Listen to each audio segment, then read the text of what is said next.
نحمدہ و نصلی علی رسول الکریم اما بعد اعوذ باللہ من الشیطان الرجیم بسم اللہ الرحمن الرحیم یسبح للہ ما فی السماوات وما فی الارض لہ الملک ولہ الحمد وہو علی کل شیء قدیر هو الذی خلقکم فمنکم کافر ومنکم مؤمن واللہ بما تعملون بصیر خلق السماوات والارض بالحق وصورکم فأحسن صوركم وإليه المصير يعلم ما في السماوات والأرض ويعلم ما تسرون وما تعلنون والله عليم بذات الصدور ألم يأتكم نبأ الذين كفروا من قبل فذاقوا وبال أمرهم ولهم عذاب أليم ذَلِكَ بِأَنَّهُ كَانَتْ تَأْتِيهِمْ رُسُلُهُم بِالْبَيِّنَاتِ فَقَالُوا أَبَشَرٌ يَهْدُونَنَا فَكَفَرُوا وَتَوَلَّوْا وَاسْتَغْنَى اللَّهُ وَاللَّهُ غَنِيٌّ حَمِيدٌ زَعَمَ الَّذِينَ كَفَرُوا أَن لَّن يُبْعَثُوا قُلْ بَلَىٰ وَرَبِّي لَتُبْعَثُنَّ ثُمَّ لتنبؤن بما عملتم وذلك على الله يسير فآمنوا بالله ورسوله والنور الذي أنزلنا والله بما تعملون خبير يوم يجمعكم ليوم الجمع ذلك يوم التغابن ومن يؤمن بالله ويعمل صالحا يكفر عنه سيئاته ويدخله جنات تجري من تحتها الأنهار خالدين فيها أبدا ذلك الفوز العظيم والذين كفروا وكذبوا بآياتنا أولئك أصحاب النار خالدين فيها وبئس المصير۔ ابھی آپ نے سورہ تغابن کی آیت 1 سے 10 کی تلاوت سماعت فرمائی۔ پیش ہے ان آیتوں کا ترجمہ اور تفسیر۔ بترتیب مصحف 64ویں سورہ اور بترتیب نزول 108ویں سورہ ہے، اور یہ مدنی سورہ ہے۔ اس میں 18 آیتیں اور 2 رکوع ہیں۔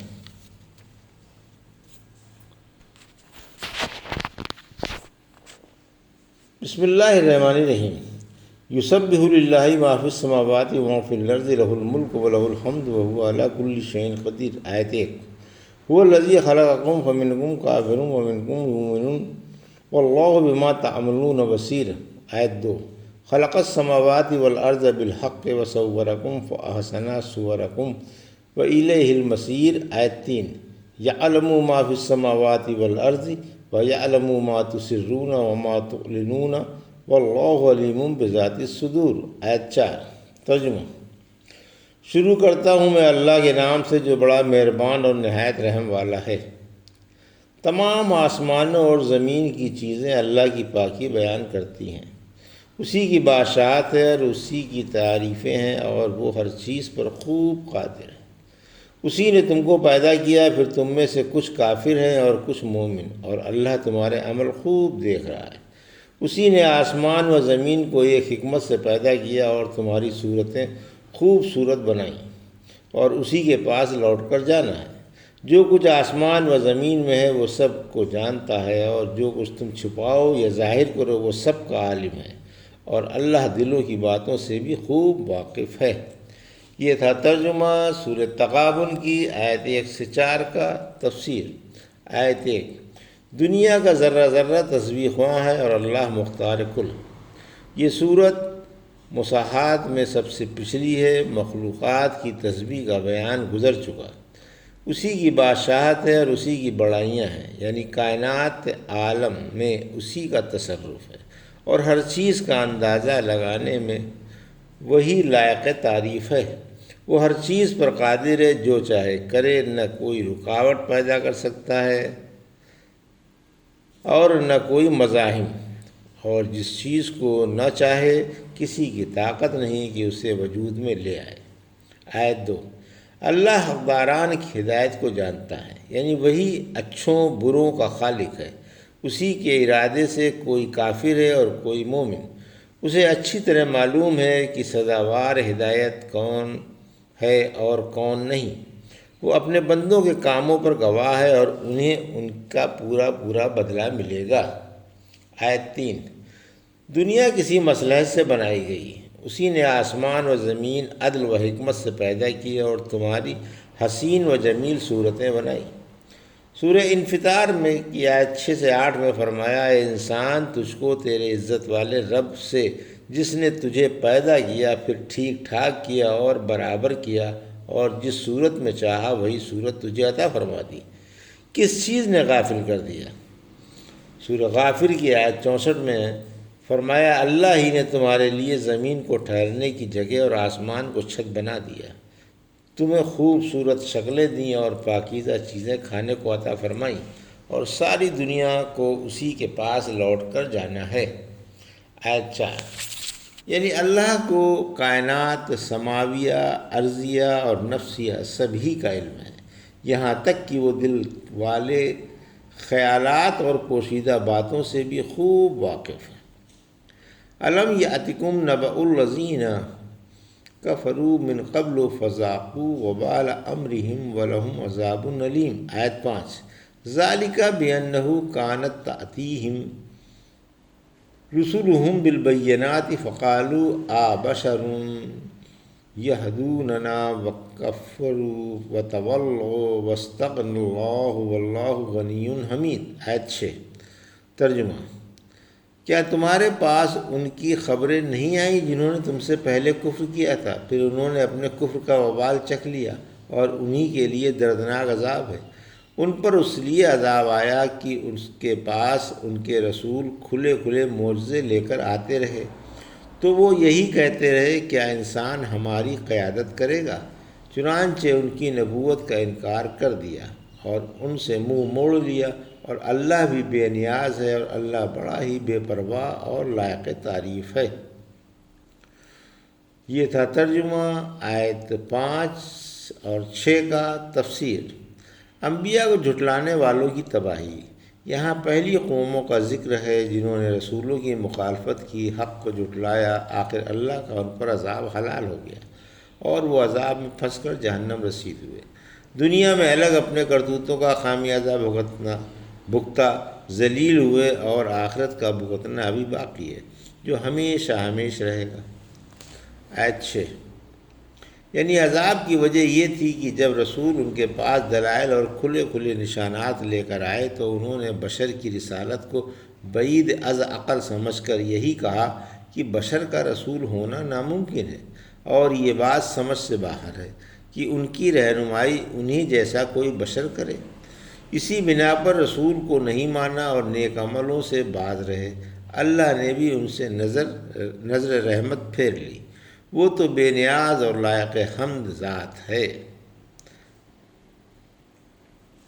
زعم الذین کفروا ان لن یبعثوا قل بلی وربی لتبعثن ثم لتنبؤن بما عملتم وذلک علی اللہ یسیر۔ آیت 7، فآمنوا باللہ ورسولہ والنور الذی انزلنا واللہ بما تعملون خبیر۔ آیت 8، یوم یجمعکم لیوم الجمع ذالک یوم التغابن ومن یؤمن باللہ ویعمل صالحا یکفر عنہ سیئاتہ ویدخلہ جنات تجری من تحتہا الانہار خالدین فیہا ابدا ذالک الفوز العظیم۔